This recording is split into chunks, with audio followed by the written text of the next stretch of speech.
you, darling? It's gone. It comes and it goes. Oh, how annoying.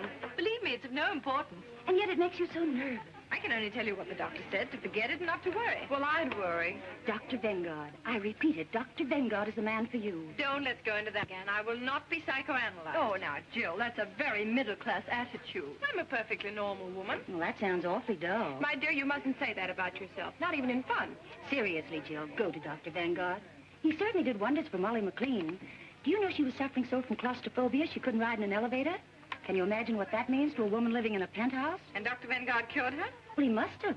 I read the other day in Winchell's column she ran away with an elevator boy. Oh, Molly McLean? Oh, people.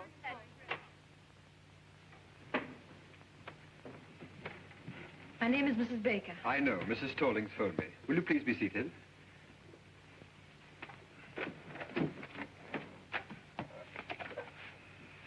Mrs. Baker. Your first name? Jill. Jill Baker. 685 Park Avenue. 685 Park Avenue. Your age, Mrs. Baker? 22. I'm your doctor, Mrs. Baker. 24. Thank you.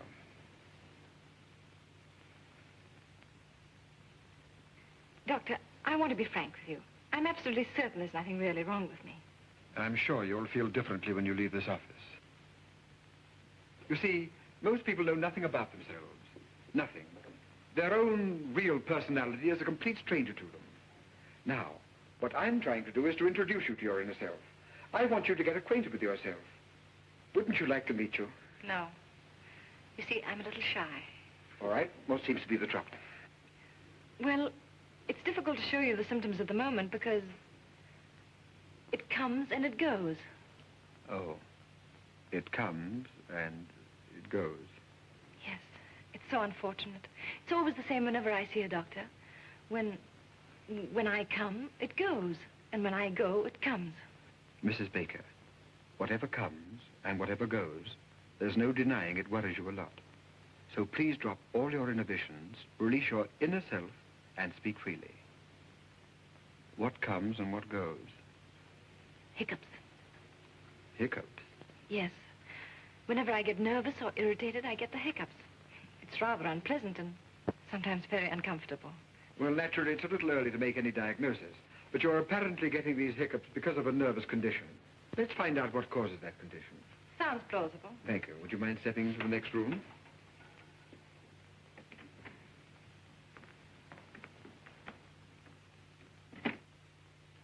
Uh-huh. Well, there's nothing unusual in your childhood. Let us examine your present life. Let us look at it through a magnifying glass. Let us examine every detail. Mrs. Baker, you're married, aren't you? Yes. When did you get married? When I was 19. How long have you been married? For 6 years. To the same husband? Yes. Uh-huh. Doctor, please believe me, there's nothing wrong with my marriage. You could go through all Park Avenue and you wouldn't find a happier couple. Well, I'm sorry, but it's my duty to explore every avenue, especially Park Avenue. How old is your husband? 35. His business? He's vice president of an insurance company. But will you please leave my marriage alone? Very, very well. Just relax. We'll talk about something entirely different. Do you suffer from headaches? No. How is your appetite? Good. How do you sleep? Frankly, not so well. How does your husband sleep? Very well. Uh-huh. Now, during one of these sleepless nights, when you wriggle around restlessly, and you look to your right, what do you see? My dressing table. And when you look to your left, what do you see? My husband. Sleeping? Yes. Uh-huh. What are you trying to do? Break up my marriage? No. Just wake up your husband. Well, thank you. That'll be all for today. Doctor, my husband has nothing to do with my sleeplessness. It's just that I'm super sensitive to noises or to the slightest sound. Does your husband snore? No. But I must admit he breathes rather heavily. Oh, he does. I don't think there's anything I can do about it. After all, he has to breathe. I suppose so. Well, Mrs. Baker, I'm afraid your husband's ability to sleep is too big a challenge for you. It's rather like, well, have you ever been on a diet? Yes, a vegetable diet. Well, how would you feel if you had to struggle with a few raw carrots and have someone next to you eat a big, juicy steak? With a large baked potato? Yes. My husband, 2 weeks ago. Well, didn't it make you nervous? No. But now that you mention it, now that I think of it, it is rather irritating. And not very considerate. No, it isn't. After all, husbands expect their wives to keep their figures, but on the other hand... I would call it a complete lack of cooperation. It is. Uh-huh.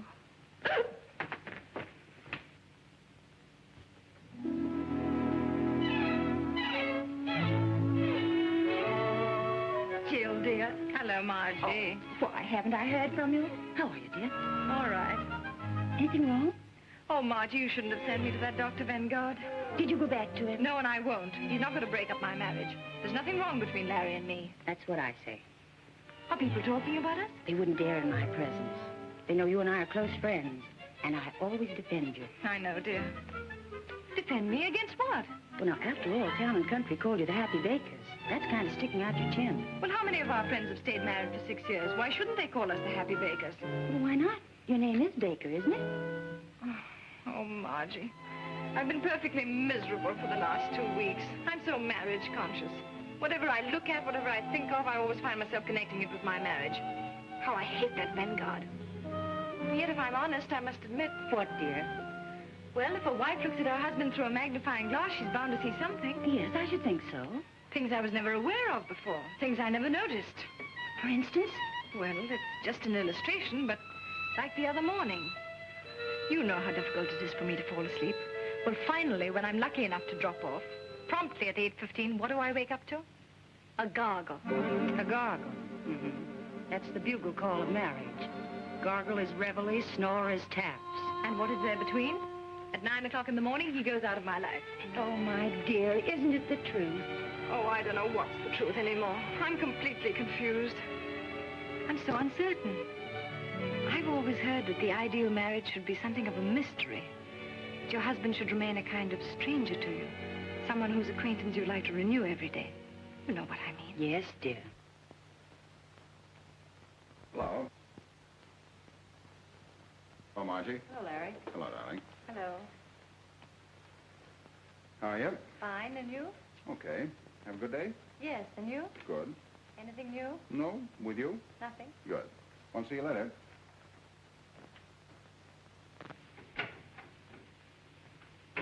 Well, what could he say? Why, of course, dear, there was nothing new, and he frankly admitted it. Jill, Yes, darling. are the Coopers coming to dinner? I don't know yet, darling. I'll let you know as soon as they phone. I wish you would, because if they're coming, I'll have to shave. All right, darling. Now, I don't want to cause any trouble, but cold facts are cold facts. If Mr. and Mrs. Cooper come, that big, awful-looking Mrs. Cooper, he shaves. And if he has dinner alone with his wife, he doesn't shave. And if anybody should shave, it's Mrs. Cooper. I spent 3.5 hours today at Elizabeth Arden's, but I don't rate a shave. My dear, that's the trouble with 95% of all marriages. Husbands don't shave. Don't men realize that a beard doesn't stop growing at 8 o'clock?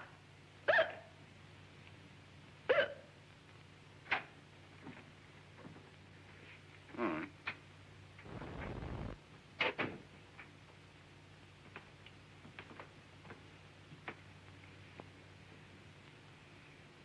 Larry, Yes, dear.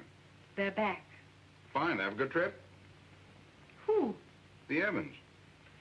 Say, that reminds me. That son of a gun promised to call me as soon as he got back. I'll bet Continental's after him about his annuity.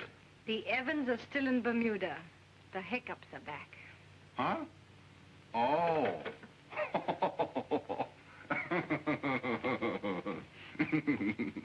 The joke's on me, huh? Ah, that was very cute. Kicks.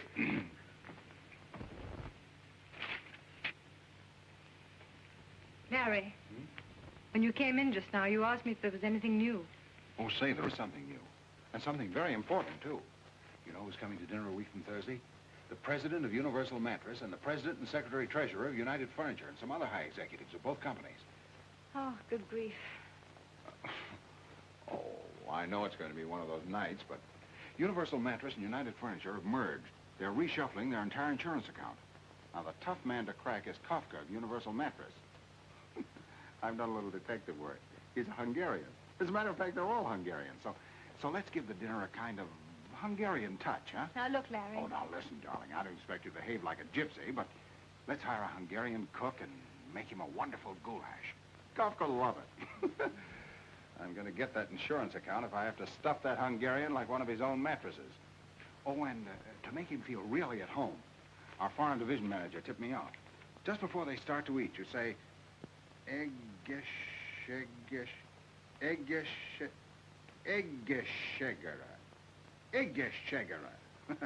It means to your health or something like that. Eggeshegera. Mm-hmm. Oh, it's just a little thing, but you know how it is. Success in business is 50% hard work and 50% the right cigar. Eggeshegera. That's great, darling. Swell. Only a little more cheerful. You know, Eggeshegera. Eggeshegera. Oh, you mean Eggeshegera. Eggeshegera. Yeah, that's it. That's great, darling. Thanks. Kicks?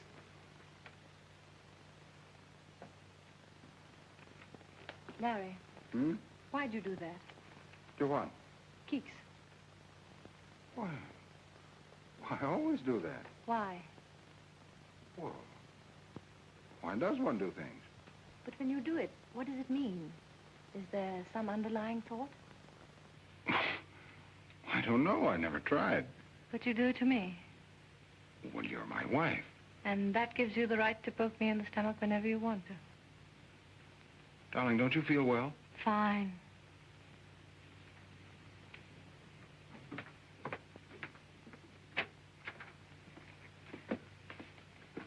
Larry, please don't keeks me anymore.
That was not the dog, that was me.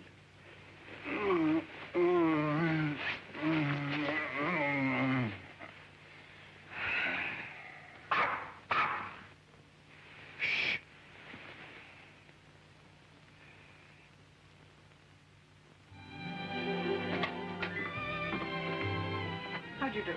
How do you do, Mrs. Baker? Dr. Vanguard will be a little delayed. I hope you don't mind.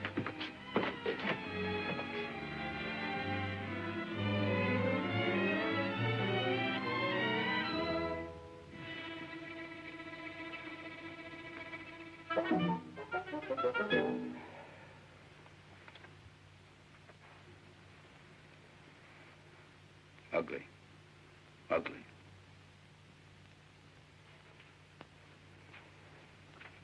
Aren't they ugly? Who? People. Is there anything uglier than the human face? Ah.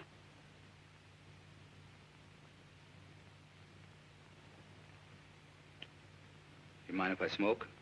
Not at all. Smoke yourself? Yes.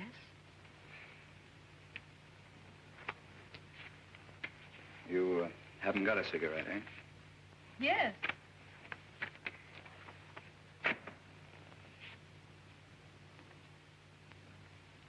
Haven't any without tips? Unfortunately not. Sorry.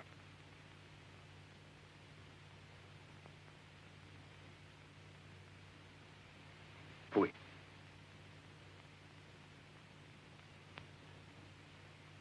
Changed my mind. I'll have a cigarette.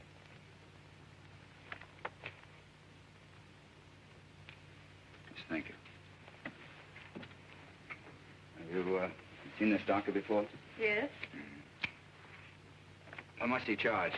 I really don't know. I haven't asked. Oh, you didn't have to.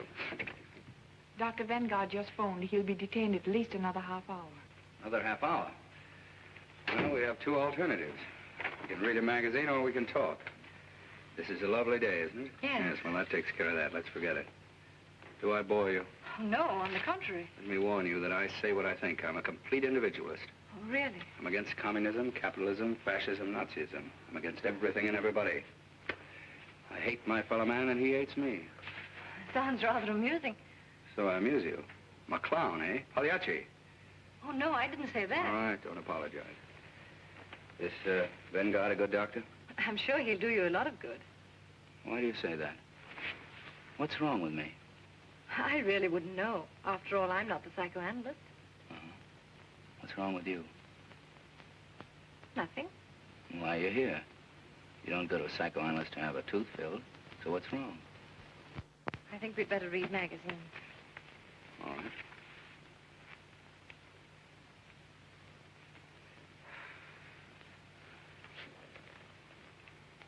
Fui.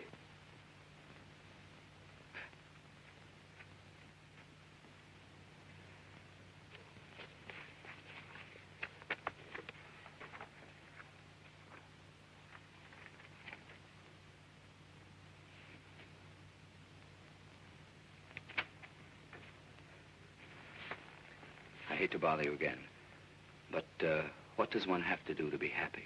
I think Dr. Vanguard would know more about that than I. More than you, Mrs. Baker?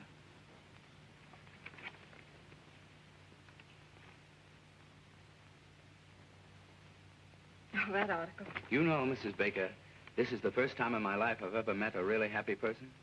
Seems to irritate you. No, no, it makes me curious. I've often wondered what it would be like to be happy 24 hours a day.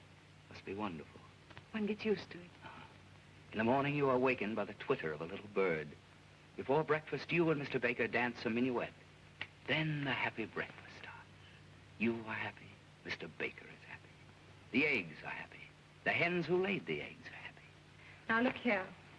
My presence seems to annoy you, so I think I'll leave. No, I'm sorry, Mrs. Baker, but if you feel that way, naturally, it is I who'll go. Oh, no. I'm afraid you need the doctor more than I. Are you sure, Mrs. Baker? You see, that's an interesting question.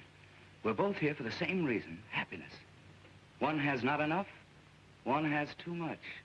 Who needs the doctor more? Now, that's interesting, isn't it? Rather, but I don't like to discuss it. Yes, I understand, Miss Baker. Well, I'm very happy to have met you. I'm very sorry if I've offended you. Goodbye, Miss Baker. Goodbye. Fui.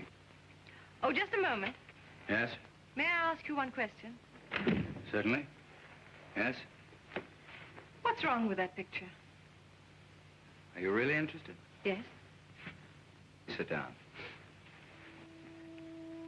Now, this artist saw no more in that tree than the camera which photographed the happy Mrs. Baker.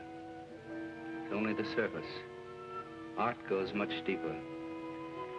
You see, if I were a painter and I were to paint you, I don't know what the picture would look like. It wouldn't look like that photograph. Do I make sense? Yes. Quite a bit of sense.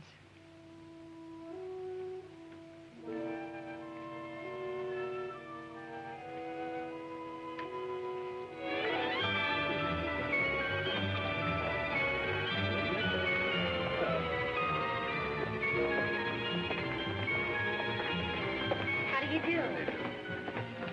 Thank Hello, you. Sebastian. Hello. Oh, by the way, my name is Sebastian. Oh. Alexander Sebastian. The name mean anything to you? Be frank. Well, if you insist, no. It's all right, it's all right. Why should it? Let's look at the pictures.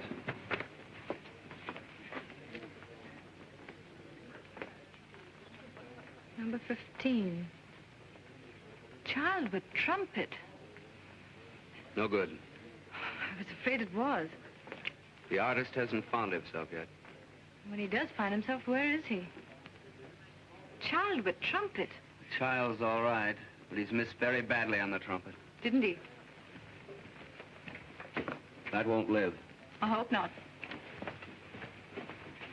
Fui. That's almost great. Who painted it? A woman. No man could be so malicious. 26. Eleanor Stroud. Portrait of Alexander Sebastian. No use denying it. That's me. That woman didn't paint me. She performed an autopsy. She saw me. Frankly, the whole thing looks to me like a puzzle. Puzzle. That's correct. Good. I was a puzzle to her, but she was no puzzle to me. And that's her revenge. When I first saw that picture, I was terribly upset. I don't blame you.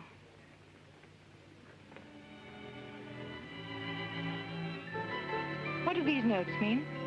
I'm a musician, a pianist. Oh, a pianist. Oh. And this pedestal here? Well, that indicates greatness. Tell me, why didn't you put your statue there? Is there any reason? There is. You see that little line? You mean this line? That's my whole trouble. Oh. That line sent me to Dr. Vengard. Well, you might as well know that I'm inhibited, artistically. Let's have a drink. Oh, just a moment, just a moment. Yeah. What about this clock? A clock? Yes. Oh, that never should have been there. Why? Well, that's a personal matter. Are you sorry that you came here? Oh, no. No, on the contrary. It's all so fascinating. It's a new world. I can't quite grasp it. Whatever you want to know about me, just ask me. That clock shows 12:15. Is it 12:15 by accident, or does it mean something? It means something. Oh. Let's stop talking about myself. Let's talk about something else. When is your next concert? Yes, when? When I overcome it. Overcome what? That little line. Oh, you mean your inhibition? Yes. You see, when I play... Tell me, this 12:15, is it noon? Midnight. Any particular midnight? Mm-hmm. Oh. Coming back to my inhibitions, when I play in a drawing room... Pardon me, was it Eastern Standard Time? Daylight saving. Summer? Yes. Well, when I play in a drawing room for just one person, the right person, I'll be perfectly frank with you, I don't think there's a greater pianist in the world. But as soon as I get in a concert hall in front of an audience, no, something gets lost. Those faces staring at me. What right have they to come in and stare at me? What right have they to listen to me just because I pay $2? Some cases, $2.50. Why do I bother you with all this? Oh, but I'm glad you did. It's fascinating. You are a puzzle, Mr. Alexander Sebastian. And don't you try to solve me, Mrs. Happy Baker. Come on.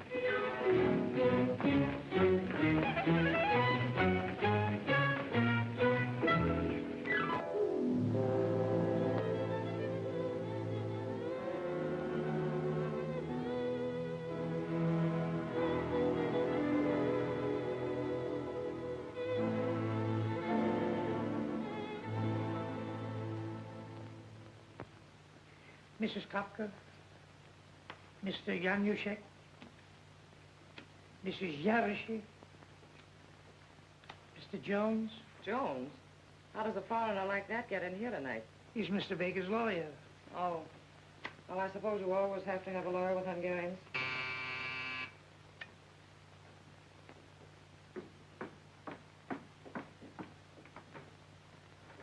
Good evening, sir. Good evening. How's the goulash coming? Fine, Mr. Baker. Did a package arrive for me? Not yet, sir.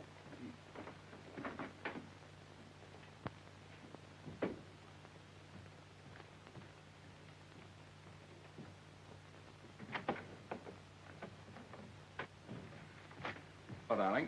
Hello, dear. Anything new? No? Have a good day? Marvelous. All set for a big night? All set? Ha-ha.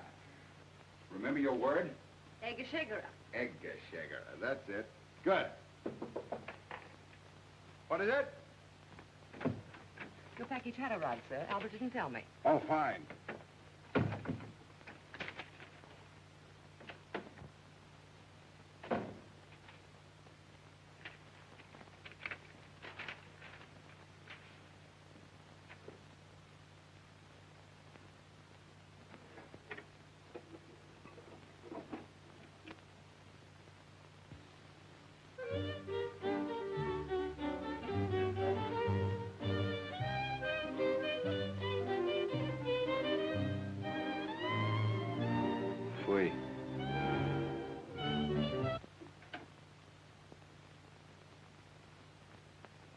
I'm Mr. Baker.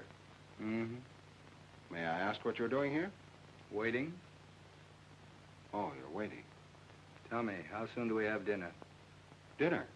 That's what I was invited for. Oh. Oh, I'm sorry. Tell me, are you with Universal Mattress or United Furniture?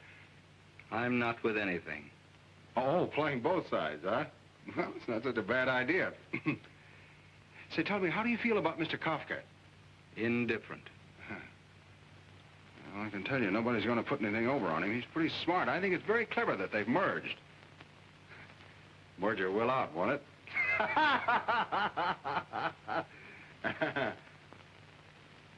Yeah. Look, you want me to enjoy this evening, don't you? Why, yes, certainly. All right, come here. This vase insults me. It's ugly. Let's put it away. Oh, sure, of course. The customer's always right.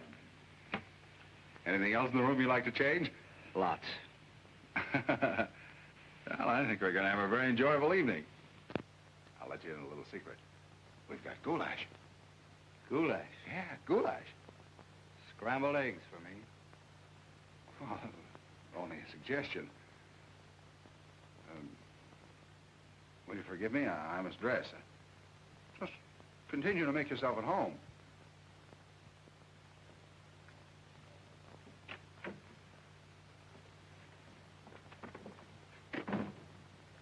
Gee, these Hungarians are certainly funny people. Have they come? Well, one of them has. Look, dear, aren't we dressing? Why? Well, he isn't. Oh, that's Mr. Sebastian. Who's he with? With. He's against everything. He's an individualist. Is he that rich? Oh, he doesn't care anything about money. How do you know? Dear, it's Sebastian. Alexander Sebastian. I told you the other day, but that's the trouble. You never listen to anything I say. Makes no impression. Oh, I remember now. That piano player. He's not a piano player. He's a pianist. And pretty soon he'll be very important. Someday you may be very happy to insure his hands for $100,000. Look, darling, I'm giving this dinner especially for these Hungarians. Could he pay a premium? I don't know, and I don't care. You know, sometimes I don't understand you. Here we've got a $500,000 insurance possibility tonight. I've gone to all this trouble to get up a special Hungarian evening for the president of Universal Mattress. And you invite this piano player. You should know better. Musicians and mattresses don't mix. Look, Larry, for 6 years I've been living insurance, and I'm tired of being an annuity. Can't I just myself spend one evening with Rimsky-Korsakov and Stravinsky? Rimsky-Korsakov? Stravinsky? Who else is coming? Why didn't you invite the whole Philharmonic and have them bring Dean Taylor along as commentator? Oh, all right, all right. Let's drop the whole thing. If you don't want him to play, he won't play. Play? Say, that's not a bad idea. Maybe he could liven up the party, huh? If Mr. Sebastian consents to play, which I doubt, but if he does consent, it won't be Hungarian swing. Well, what will it be? Something you'd have to pay $2.50 to hear. You mean like Carnegie Hall? Exactly. Not in my house. Not tonight.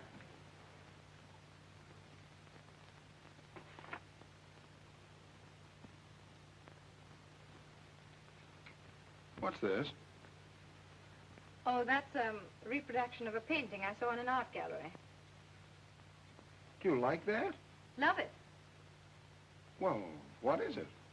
Can't you see? Now, listen, quit kidding me. What is it? It's a portrait A portrait? Of what? of a man. Listen, I know I'm just a poor, ignorant insurance dope, and I don't know anything about Stravinsky. But we've been married for 6 years, and I think I've made you a pretty good husband. When I ask you a question, you still ought to do me the courtesy of answering. You don't have to make fun of me.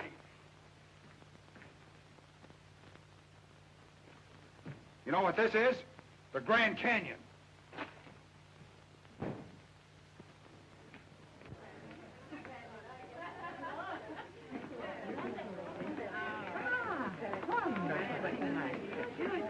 You sit here, Mrs. Kafka. Thank you.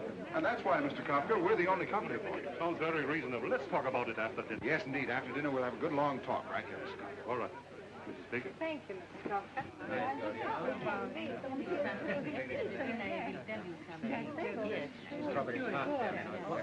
You mean not even Lohengrin? Especially not Lohengrin. I give you all of Wagner. Except one passage in Tristan. That's really good, but you never hear it played right. Perhaps someday I could hear you play it as it should be played. Perhaps. I don't eat strawberries. Oh, I'm sorry. All right.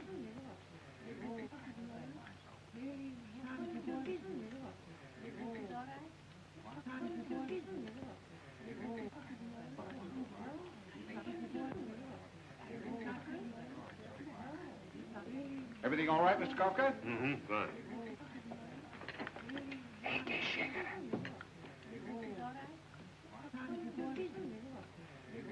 Egészségére. Egészségére. Egészségére? Milyen jól mondta ki. Hallottátok? Azt mondta, hogy egészségére. Egészen jól mondta magyarul. I thank you so much, Mrs. Baker. You make one feel at home. That's what I call hospitality, Mr. Baker. I didn't know she knew it. I wonder where she picked that up. What does it mean? To your health. Oh, isn't that nice? And she pronounced it so well. Ingat, Igen, szívem. ugye milyen jól mondta ki magyarul? Igen, nagyon jó. Nagyon jó.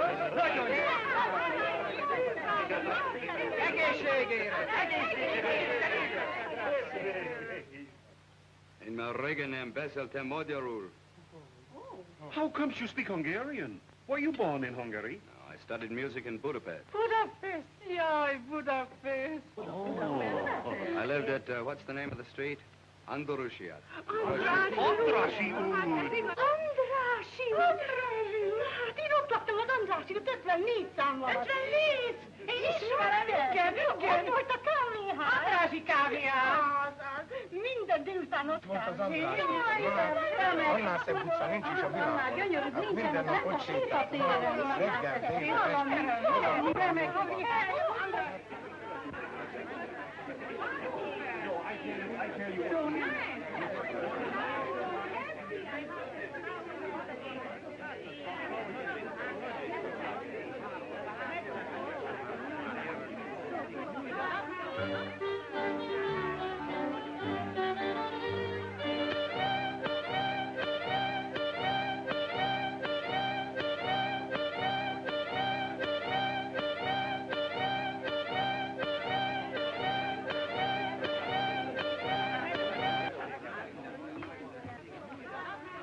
I just got a call. Kafka's lunching with the Hudson Insurance people tomorrow. It's tonight or never. What about the legal aim? My office is working overtime drawing up the contract. All right, I'll go right after them. Well, enjoy the goulash, Mr. Kafka? Good goulash. Very good goulash. If your firm is as good as your cook, we might get together. Well, I'm glad you brought that up. Now, here are the details. Yaroshine, Laszlo, come here a minute. After all, we are partners. I want you to listen to Mr. Baker's proposition. Well, gentlemen, here it is in a nutshell. Everybody, please, I have a treat for you. Mr. Sebastian, you know, is a very well-known pianist, and he's kindly consented to play for us. So if you'll all be seated. Thank you.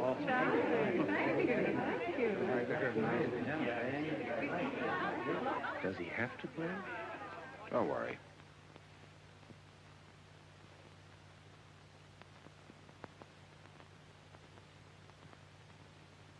Mrs. Baker.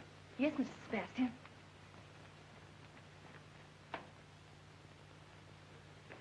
Would you mind moving from here, please? Yes. Come on, show you everything.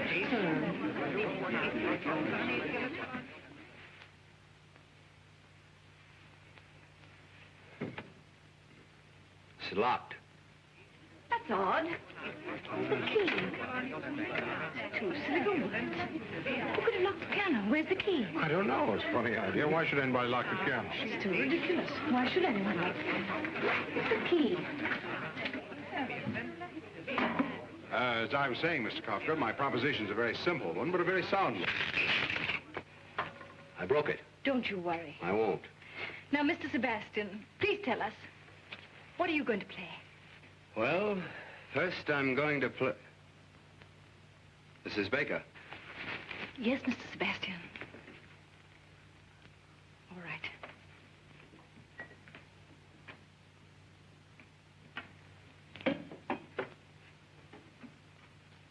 I shall begin with a Sonata Pathétique by Beethoven. A sonata in 3 movements. And afterwards, if I feel like it, I shall play Hoff's 11 variations on the second theme of the first movement, followed for my own variation on Hoff's 11 variations on the second theme of the first movement. The only one I ever heard lasted 3 cigars. It's a catastrophe. It's a disaster. Jones, we're sunk.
Please don't.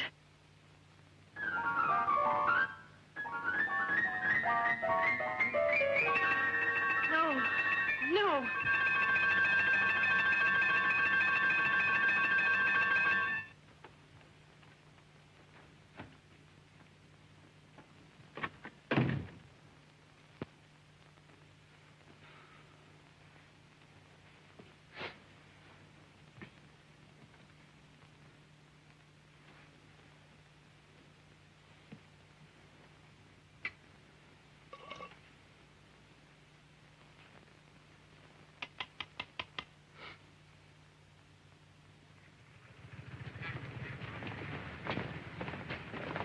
You know, Jones, I'm glad you got that clause in the contract. It saved our necks. Another...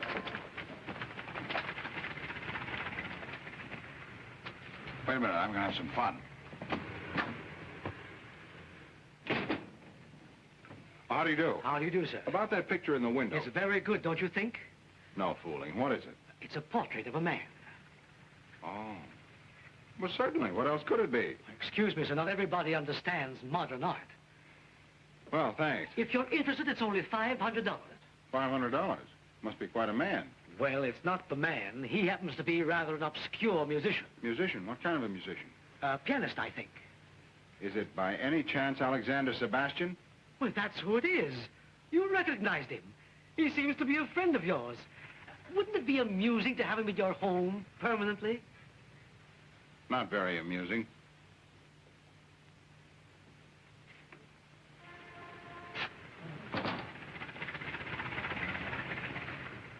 Cheap guy like that. Who? Him. Goodbye, Jones.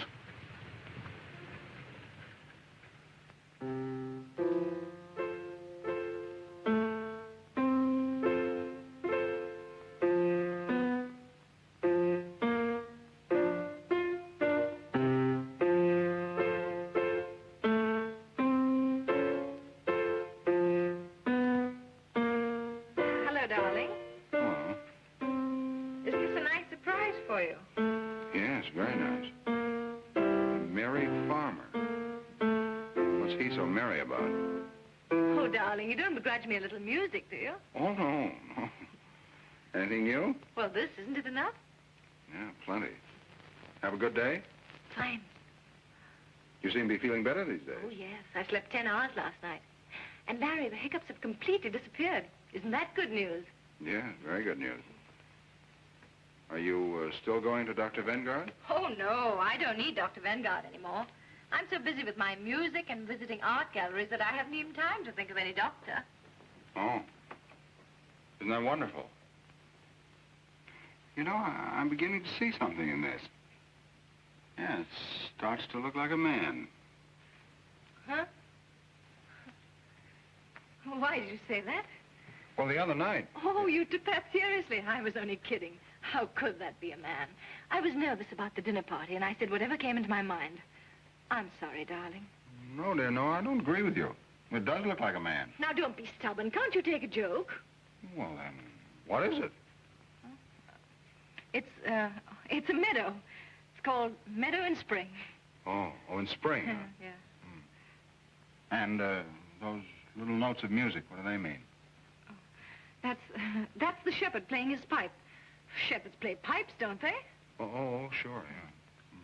And the clock at 12:15? Oh, I don't know exactly what that means, but I guess it's probably lunch. The shepherd eats and then he plays his pipe. Really, darling, you talk as though you've never been in a meadow. You see, in modern art, they're trying to break down the conventional forms. They're trying to get away from what you expect. It's all done by indication.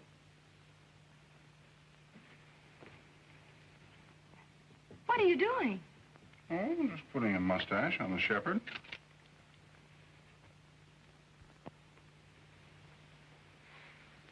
Knock that guy right through his piano. Now, that'd be the worst thing you could do. You just make her feel sorry for her.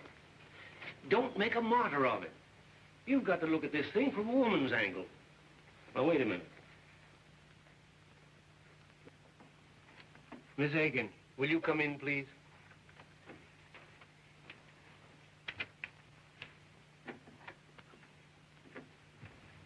Miss Higgins, we want a woman's point of view on a certain situation. Now, Mr. Baker has a friend, and he's in trouble. Who, Mr. Baker? No, the friend. Oh, Mr. Baker. Shh. Now, Mr. Baker has nothing whatever to do with it. Let's call the friend Mr. Brown. Now, Mr. Brown has a wife. Mrs. Brown. Exactly. Mr. and Mrs. Brown have been married for, how long? Well, say 6 years. Yeah. They live in Toledo. 6 years in Toledo. That's bad. All right, then, let's say New York. Now, Mr. Brown is worried about his marriage. Things are not going along as well as they used to. What kind of a man is this, Mr. Brown? Very nice. Wouldn't you say so? Yes, very nice. Is he attractive? Very attractive. Don't you think so? Yes. And yet she's complaining. Well, she's drifting away from him. Yes, and he wants to get things back on the old basis. Who doesn't? Yes. Now, Miss Akins, as a woman, I'm asking you, what is the right approach? Well, I should say a mink coat would do the trick. She has a mink coat. Then what's she complaining about? Thank you, Miss Higgins. That's all. Well, gentlemen, you wanted to get a woman's point of view. Just a moment. Now, look here. Mrs. Brown is interested in another man. Oh, does Mr. Brown know? Yes. Has he any proof? Too much. Has he any witnesses? No. Then he's sunk. Thank you, Miss Aiken. Well, I'm sorry, Mr. Baker, but if there aren't any witnesses, she's going to deny it, if you want the woman's angle. Miss Higgins, we're thoroughly satisfied. Well, I'm afraid I'm not the right person to give you any advice. I probably have too much sympathy for Mr. Brown and not enough patience with Mrs. Brown. We get cases like that every day. The wife is bored, marriage is just a habit, but on the other hand, she accepts everything her husband gives her. I think she ought to be kicked out. Do I sound old-fashioned? We'll let you know, Miss Higgins. Well, anyway, I think Mr. Brown is a pretty swell guy. I've always thought so. Some woman. Yeah, she certainly had a couple of interesting angles. I didn't notice them. Good. Now, Larry, you still love your wife, don't you? Yeah. Well, where are you going from here? I have a dinner appointment with old C.K. Higgins at his club. How can I sell insurance with this in my mind? It's a big deal, too. Now, listen. Forget Higgins. Forget insurance. Go home. There's only one thing you have to sell. Yourself. The most important client you ever had in your life is waiting for you. And her name is Mrs. Baker. Now, you're the best salesman in the business. There's nothing wrong with your marriage. You just have to resell it once in a while. Not so easy. Well, who said it was? Was it easy to sell hail insurance in Southern California? Just find the right slant. A new one. Selling marriage with a new slant, huh?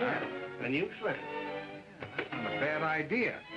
But what is that new slant? That's what I'd like to know. What is it? What is it? What is it? Selling marriage with a new slant.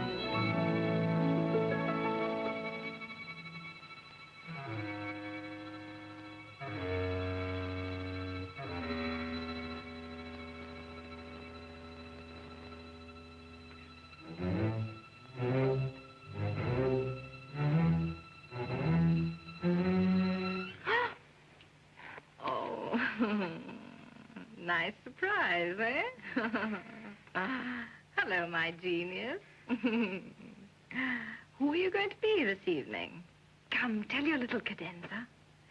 Are you Mozart, playful, tender? Or are you the thundering Beethoven, strong, fiery, unyielding? Come, darling, tell your little cadenza.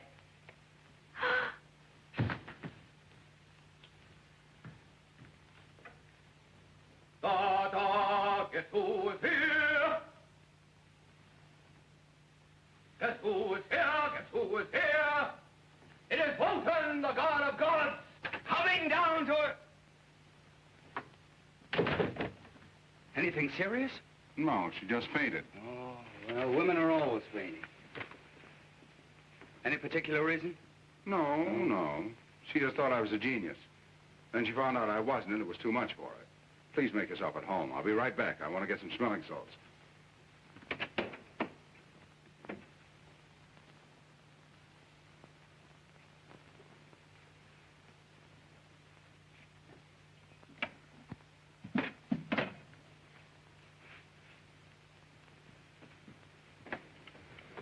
Now, look, Vicar, let's get this straight. There's going to be a very heated discussion. We're going to insult each other. It can't be avoided. You're going to accuse me of something which I'm going to deny and you're not going to believe. So before this battle starts, let's get one thing straight. I'm not going to fight. My hands are my only livelihood, and I'm not going to risk them on your jaw. Here, Mozart, wake up your little cadenza.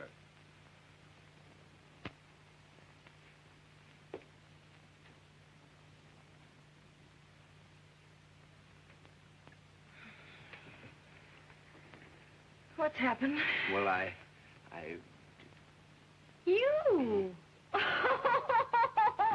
That's very funny. You know what I pulled?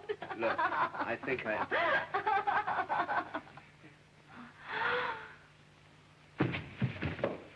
What?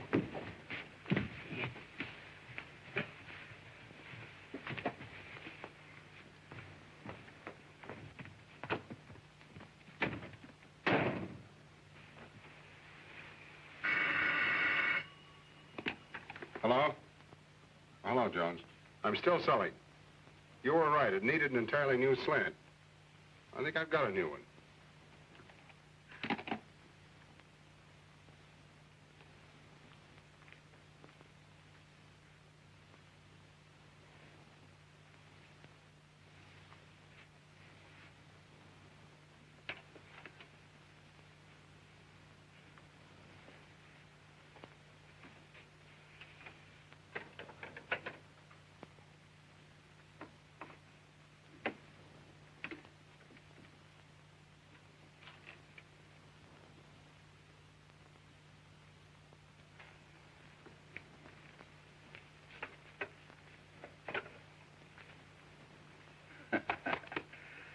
Baker, I don't trust you. Oh, come on, have a cigar. Either you have something in the back of your mind or that cigar stinks. No, that's the same cigar I give my customers. How old are you, Sebastian? Not as old as you? Right in the prime of life, huh? You in good health? Good enough. Even better after I've had dinner. Huh? But I'm not going to fight. No.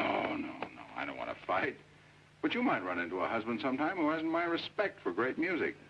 Where would you be then? Come on, Sebastian. I'm going to do something for you whether you like it or not. I'm going to insure your hands. That'll give you complete freedom of action.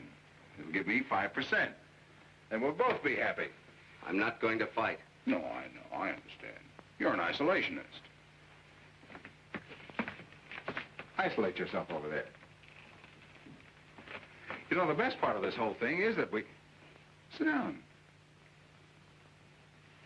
We can write this hand insurance as a subclause to your life insurance. Life insurance?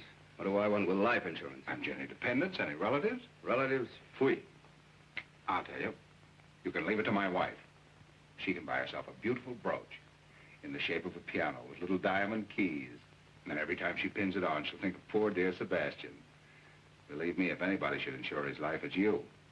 And right now...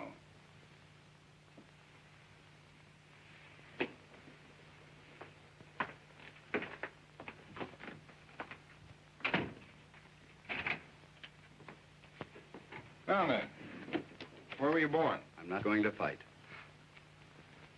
So you love my wife, don't you? Love your wife, Baker? Oh, so that's what you've been driving at. Oh, now I understand the whole thing. Oh, really, Baker? You should be a little ashamed of yourself. Great big insurance man like you deals so successfully with human nature? You should know better than that. Naturally, I think your wife's very attractive and very charming. She likes music. What's that thing loaded? Yeah. Oh, now, look, Baker, get it out of your mind. I don't love your wife. Well, it's going to be a great day in the musical heaven. I can just see Beethoven calling over to Mozart. Hey, Mozart, dust off the piano. Look who's coming, the little genius. That's not funny. Now, this isn't funny either. I love my wife. I've loved her for 6 years. For 6 years, we've been together. And along comes a guy like you and breaks everything up just because you've nothing else to do. You're not going to get away with it. You loved my wife earnestly and sincerely, and you'd come to me and told me about it. Well, that would have been one of those things. I'm not old-fashioned. If you both felt that you would have been happier without me, what can I have done? Pack my suitcase. I wouldn't have to do this. Oh, you know, Baker, kind of had me worried there for a minute. When you pulled out that revolver, I thought, he is a conventional citizen. No sense telling the truth to a man like that. But now I see the real Baker, modern, up to date. Baker, I'm going to open up to you. Of course I love your wife. You're sure? Positive. Well, then I won't have to shoot you. I don't think it'll be necessary. Well, we've got a clean-cut situation on our hands. You love my wife, and my wife loves you. Well... Oh, yes, she does. I've seen it with my own eyes. Well, there's only one thing left for me to do.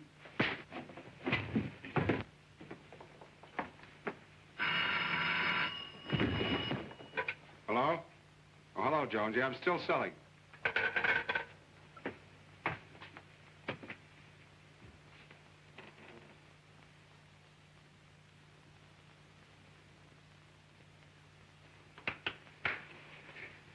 Did I hit back? No. Good. Shouldn't have done that, Baker. I know, and I'm sorry. Shouldn't have done it. I slipped back into the old-fashioned Baker. I probably won't do it again. I'm not going to fight. Hello. This is Lawrence Baker. I want to reserve a room for tonight. I'll be right over. Thanks. Baker. Are you really moving out? Well, yes, certainly. I think I should leave the apartment to her. You do? Well, yes, it's only fair, don't you think so? Yes, I think that seems to be the best approach. Well, I'm glad you think so. No, I don't want there to be any bitterness. No, fortunately, I'm in a position to give her security, to take care of her future. And why not? She deserves it, don't you think so? Hmm? Yes, I do. After all, she's given me the best years of her life. Yes, I'll take some wonderful memories with me. She's a nice girl, isn't she? Hmm? Yes, very nice. Of course, she has her faults. Well, who hasn't? That's true. Sebastian, if you ever run into one of her bad moods, all you have to do is... Oh, no, perhaps I better not tell you. Come on now, don't act like a little boy. What is it? Oh, well, it's kind of personal. Come on, what is it? Well, if you ever should run into one of her bad moods, and you want to snap her right out of it, there's only one way to do it.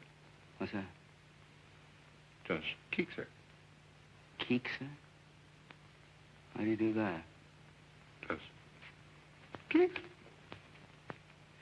She like that? Insane about it. Thanks, Vic. Keeks? Oh, no. Now, about the cause for divorce. According to the New York state law, one of the parties must have a correspondent. Oh, there must be some less embarrassing way. Not in New York. Well, you don't have to do it. I'll get the correspondent. Oh, no. I wouldn't like to put you in that position. Well, that's all right. But why should you take the blame? Well, it's okay. It's quick and painless. Very white of you, Baker. Thanks, Sebastian. That leaves the property settlement. The following agreement has been reached between Lawrence Baker, hereinafter referred to as a party of the first part, and Jill Baker, hereinafter referred to as the party of the second part. It is understood that the party of the first part transfers title to the apartment at 685 Park Avenue to the party of the second part. What about the furnishings? Yes, what about them? Well, I didn't understand that you Oh, were... yes, I want everything transferred to the party of the second part. Can't we take that up later? No, let's get everything settled now. You're entitled to it. Oh, now look, Now, he's only trying to be fair. you're too generous. No, just fair. That's all. Well, if there's anything you want... Oh, I don't need anything. What would I do with it? But Larry... He lives in a hotel. Where would he put it? He'd only have to pay storage. That's right. Well, I'd better change this.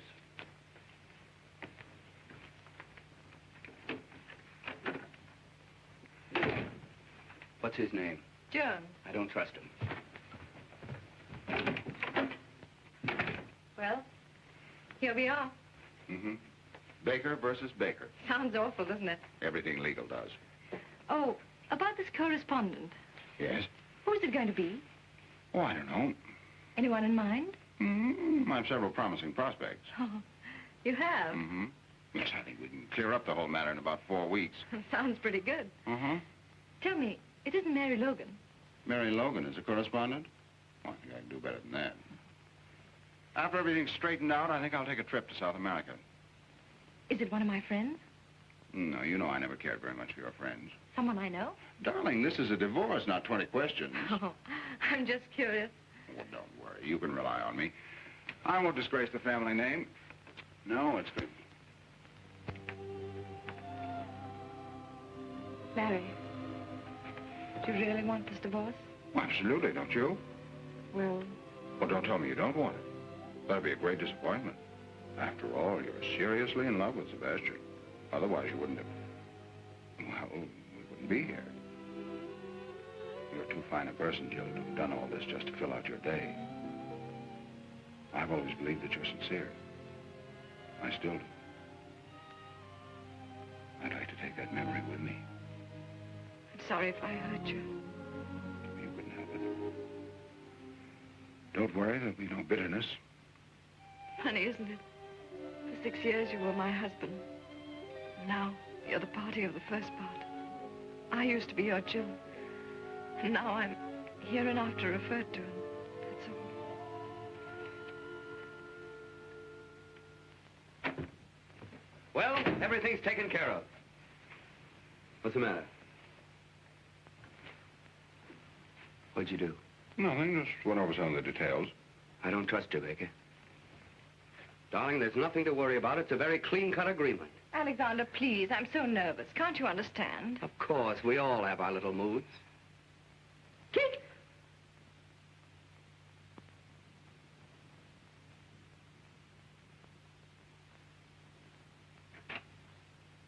Now, let's read this again. The following agreement has It's been reached... unnecessary, unless we can agree on the correspondence. Well, it's none of your business. Darling, it isn't. Keep quiet. It is my business. You're not going to make me the laughing stock of the whole town with some girl. A girl I don't even know. Oh, no, you're not going to have that triumph, Mr. Baker. Goodbye.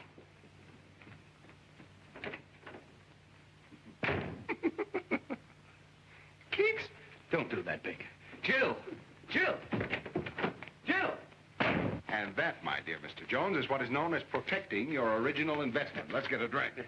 I think you softened her. Softened her, destroyed her. She's going to come back and eat out of my hand. And what I'm going to do to Mrs. Jill Baker, hereinafter referred to as Jill Lamb Baker. If you want to buy a good piano cheap, Jones, you can have it. No. Oh, am I going to be difficult? I'm going to be the mad dog of 685 Park Avenue. Heil Baker. Mr. Jones, Yes, Mrs. Baker. about this correspondent, what does the law require? Well, she... No, in case I have the correspondent.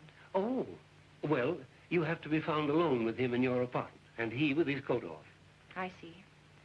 Alexander, Yes, darling. are you willing to take your coat off for me? Anything you say, darling. Oh, no. No, no. Oh, yes, You mean you really want to do that? I do. You want to compromise me with that guy? Ah, you seem to forget, Baker, that she's in love with that guy. Keith! You brute! Alexander! Alexander! Alexander! Snoogey! Snoogey? Calling that Snoogey? Come on, darling. There you are. You'll be all right. Sit down here. For 6 years, I've been married to a brute, and I didn't know it. A divorce, yes, that's the only solution. All right. Why don't you go to Reno? Yes, Reno. I don't want to go west. Oh, darling, how are you? Unshaken. Would you establish residence in Pennsylvania? Pennsylvania? It's around Philadelphia, isn't it? In the neighborhood, yes. That's not bad. They've got a good orchestra. It'd be easy to communicate with New York. Very well. Shall we say Pennsylvania? All right, Pennsylvania, China, anywhere. Only let's get it over with. Okay, let's look up Pennsylvania. Pennsylvania, There. That's... Snoogey. You're going to get your divorce if it's the last thing I do. Section 10. Innocent spouse may get divorced provided the other spouse shall have, by cruel and barbarous treatment, rendered life intolerable and burdensome to said innocent spouse. Sounds promising. Shouldn't be difficult for you to be barbarous. No, my innocent spouse. What do I have to do? Well, let's call in a witness. Let's say, my secretary. And first, you two start a quarrel. With pleasure. And then I'd say, maybe you slap her face. Slap her face? Oh, no. So, you can hit a man, but you don't dare strike a woman. You coward, you. All right, I'll do it. Very well. Now, let's rehearse the whole thing. Now, here's the plan. Miss Akins, will you come in, please? Right away, Mr. Jones. Now, remember, I start to dictate a letter. As soon as I snap my fingers, you start the argument. And when you say, You cheap second-rate insurance peddler. and I hit you.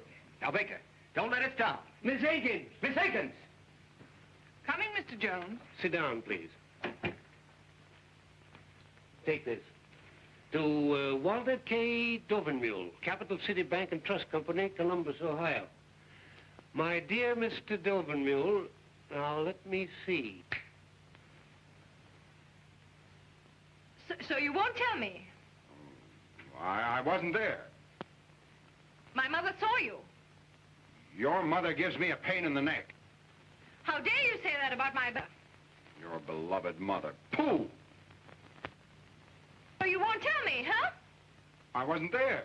But my mother saw you. Your mother gives me a pain in the neck. How dare you say that about my beloved mother? Your beloved mother, pooh! Who are you to pull my mother? Your mother. Do you know what your mother reminds me of? Hey, stop, stop! Just a minute. Miss Akins, I didn't tell you to leave. Yes, for heaven's sakes, Miss Akins. Sit down. Now, read that back to me. Mr. Walter K. Dovenmule, Capital City Bank and Trust Company, Columbus, Ohio. My dear Mr. Dovenmule. So you don't like my mother? No, I don't like your whole family. Oh, you don't? No, I don't like your father. I don't like your brother. And do you know what your mother reminds me of? What? Of you. That'll give you a rough idea of what I think of your mother. You cheap second-rate insurance peddler. You cheap second-rate insurance peddler.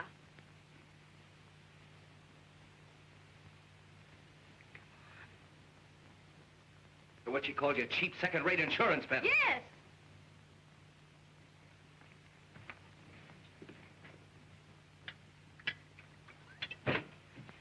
Now, look, man, our whole happiness is at stake. One good sock. Here, have another cognac. Now, give it everything. Read it back to me. Walter K. Dovenmule, Capital City Bank and Trust Company, Columbus, Ohio. My dear Mr. Dovenmule. Yeah, my dear Mr. Yeah. Everything I said about your mother still goes. And double. Oh, it does? Yes, it does. Well, I still say you're a cheap second-rate insurance peddler. Oh, so I'm a cheap second-rate insurance peddler, am I? Yes, you are. Say it again. You cheap second-rate insurance peddler.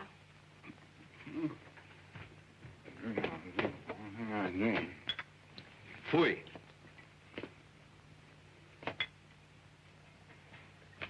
Come on, Baker, pull yourself together. You can do it. Swell guy like you. Read it back to me. Walter K. Dovenmule, Capital City Bank and Trust Company, Columbus, Ohio. My dear Mr. Dovenmule.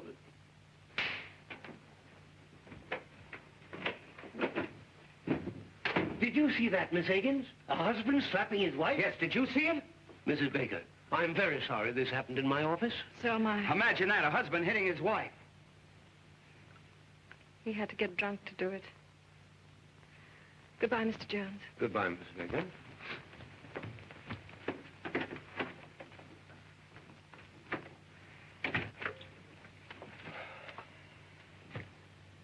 What about Walter K. Dovenmule? Tell him I'm out.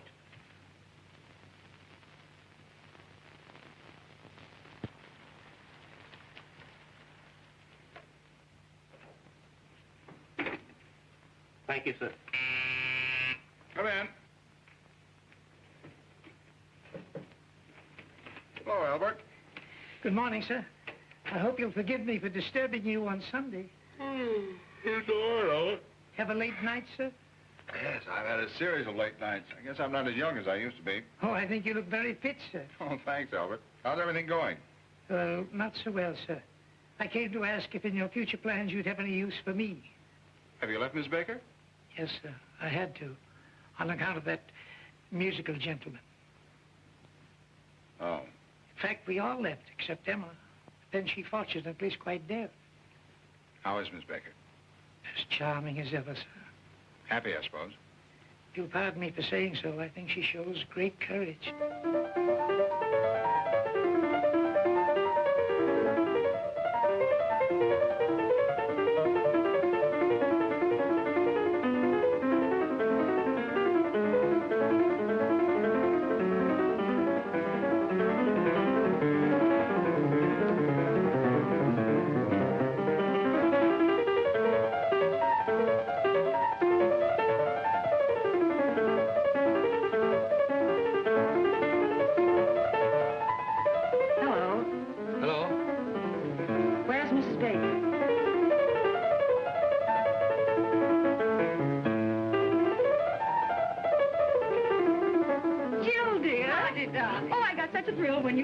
Why shouldn't I, old friends like us? Sit down, Marty. How are you, Jill? Oh, I'm fine. I hear you're going to Philadelphia. Oh, did you meet Alexander? Yes, but I didn't want to bother. He's practicing for his new concert. I understand. Does it disturb you? No. I love music. Yes, I'm going to Philadelphia. And you're happy? Oh, yes, very. Of course, I'm still a little bewildered. It's all so new. I guess it's all very exciting. Oh, yes, very exciting. Being transferred from the business world into the world of art. Nothing but Bach and Tchaikovsky. That's Bach he's practicing. Oh, yes. You sure it doesn't disturb you? Oh, no. I love it. You don't have to be ashamed. Not everybody likes Bach, so if you want him to stop... My dear, I wouldn't think of it. The whole thing sounds so very romantic. Yes, very romantic. Oh, by the way, have you seen Larry? Yes, I saw him last night at Monte Carlo. Larry at the Monte Carlo? Yes. Imagine. Just a moment.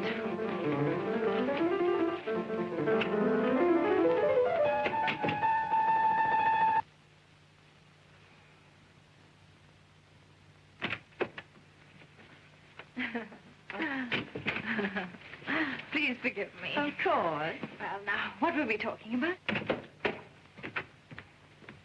So, you don't like my music, eh? Oh, Alexander. I make nothing but a lot of noise. All right.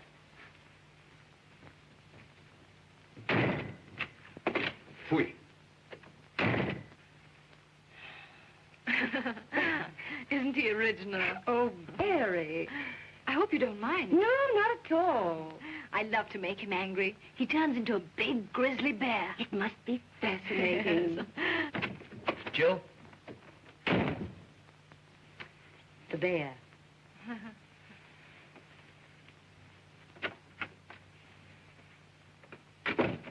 What is it? Jill, there'll be no more music here today.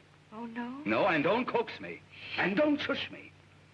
As a matter of fact, there'll be no more Sebastian here today. At least not for lunch. And dinner is very uncertain. Well, if that's the way you feel about it. It is. Jill, I can be very impossible. Goodbye.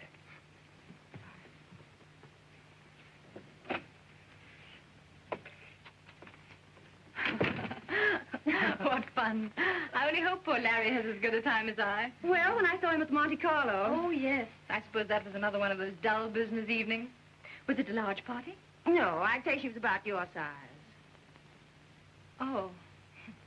Was she attractive? No, I didn't think so. But George and Freddie thought she was terrific. You know George and Freddie. But what do you care? That's right. What do I care? Larry's entitled to have a little fun. That's the kind of life he likes.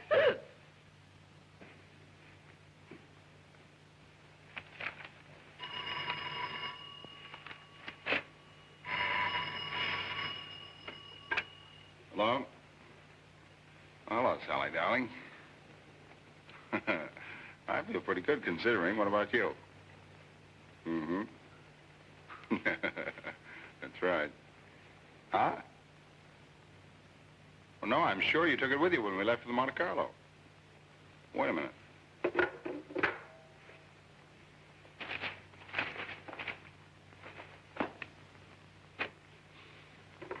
Hello? Yes, it is. All right. Goodbye.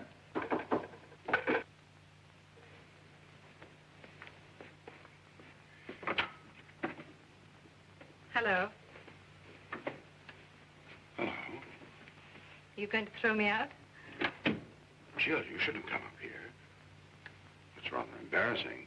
Well, I was just passing by. But after all, if Sebastian finds out... Oh, don't worry about that. But I do. A girl engaged to be married, coming to a bachelor's apartment, and unannounced. Just a moment.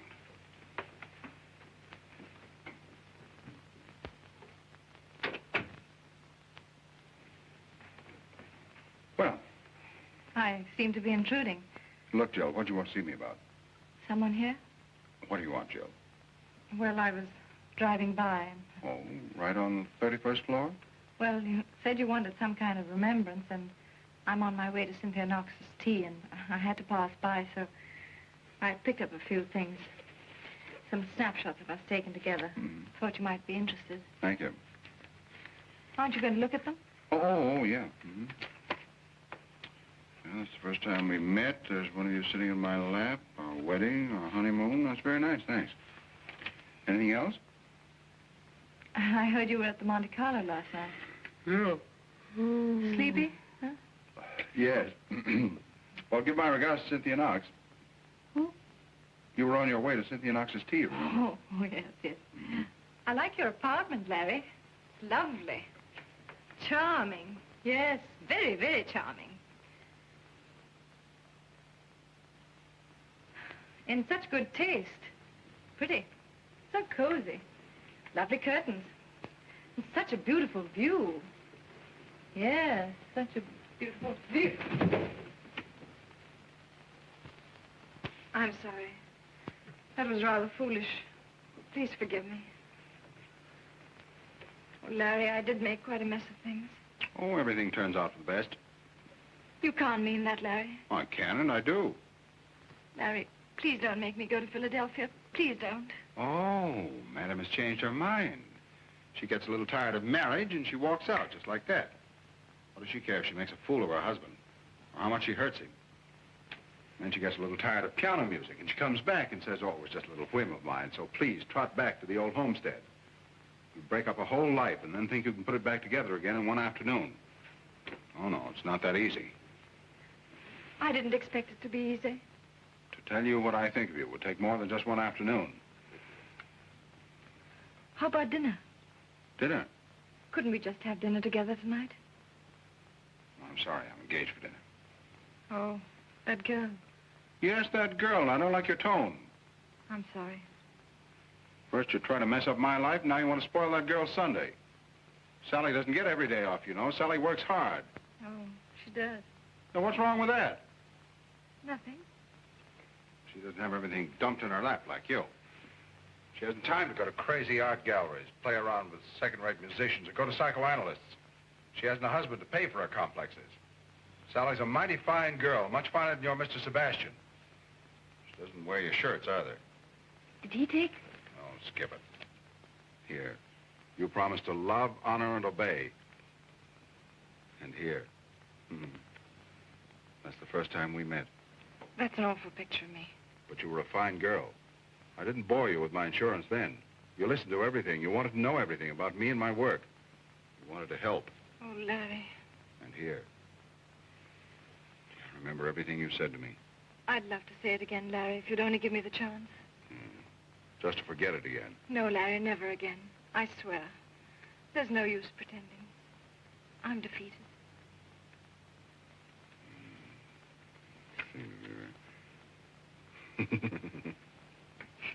Gee. I'll always remember that tree in front of our hotel window. And that funny old Italian waiter? Well, that wasn't here. Oh, yes. No, it wasn't. No, here. Oh, that's right. That's that front porch. Our first breakfast. Yes. Oh, Larry, couldn't we have dinner together? Not tonight. Why not? Sally? Let me talk to her. Oh, no. Woman to woman, she'll understand. No, no. Please, Larry. Well, you don't deserve it, but I'll see what I can do. Thank you, darling. You stay right here. It's going to be very tough.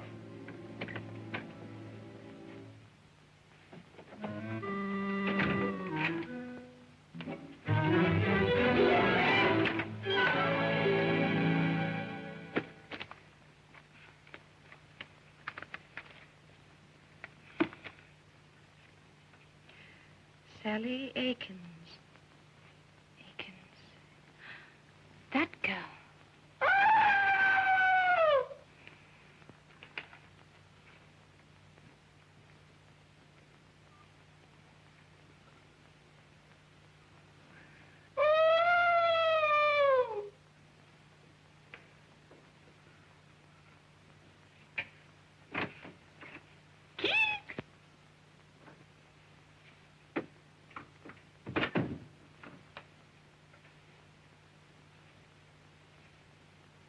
How'd you do, Miss Akins?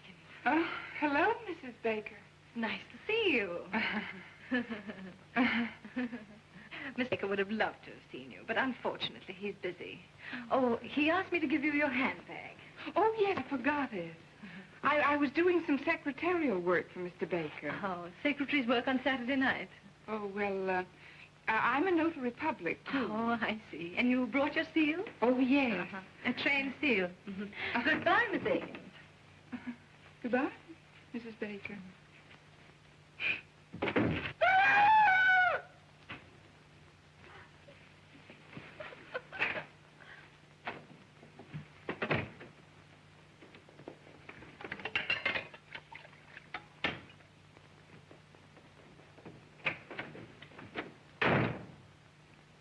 Sweet. Sweet.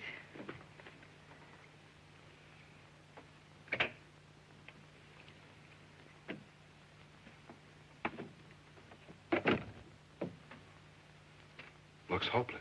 Oh. Yeah, it's much more serious than I thought. That girl's really in love with me. She adores me. I don't blame her. She says she can't live without me. And I believe her. And I, too. It's understandable. You're very wonderful. Oh. Oh, yes, yes, you are. How about dinner? But you know I can't. How about after dinner? Do you want a suicide in your conscience? Oh, no. No, not that. Well, there you are. You're right. It's hopeless. It's too bad, Joe. Everything could have been so marvelous. Yes. There's no reason we couldn't really have been happy. Yes, but it's too late now. It looks like the end. Goodbye, Larry, and good luck. Good luck.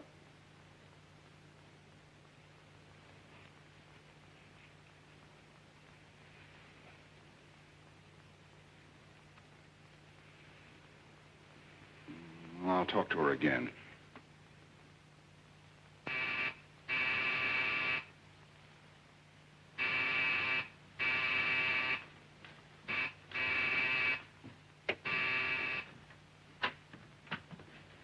Mrs. Baker home? Yes? Never mind. Guess who is back?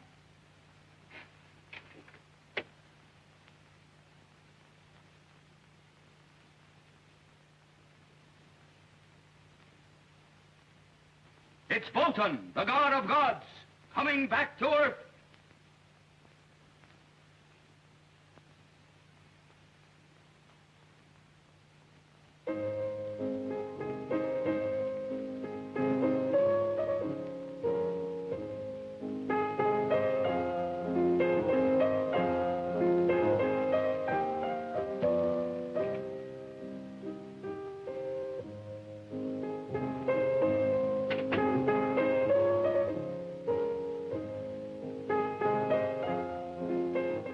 A little bit softer, please.